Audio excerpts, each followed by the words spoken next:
دوستان آهنگ جدید شادمهر رنگلی منتشر شد. اسم آهنگش قشنگترین گناهه.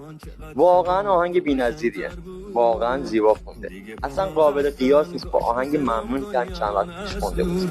دل که شوخی برداری اگه عاشق نباشه میترسه، وقتشه یه کاری کن داره دستم رو ماشه میلرزه. خودم ما دیگه یادم نی، نگو که دلت دیگه با من نی، بیا که تو شمان بی تو این آسمون یه ستارم نی. قشنگ ترین گناه